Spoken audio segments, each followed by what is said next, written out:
Верховный суд Российской Федерации вернул дело украинского активиста Александра Костенко в Крым. Адвокат Дмитрий Сотников направил апелляцию в наивысшую инстанцию, потому что Крымский суд не принял во внимание обстоятельства, смягчающие обвинения. Теперь Президиум Высшего суда Российской администрации Республики Крым пересмотрит дело Костенко.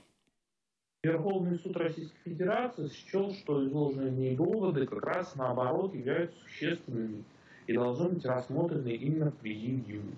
Поэтому постановление Верховного суда Республики Крым об отказе передачи кассационной жалобы в Президиум Верховный суд Российской Федерации отменил. И, соответственно, данное постановление об отмене с требованием рассмотрения кассационной жалобы в Президиуме направил в Верховный суд Республики Крым.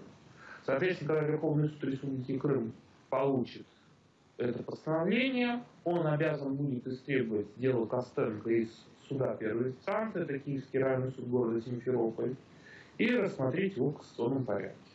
Наилучший исход, который возможен именно в кассационной инстанции обжалования, это прекращение производства, прекращение уголовного преследования по пункту Б части 2 статьи 115 за легкий вред, причиненный сотруднику Беркута на Майдане, потому что здесь ни действие закона во времени, ни действие закона в пространстве не подпадает под данное деяние.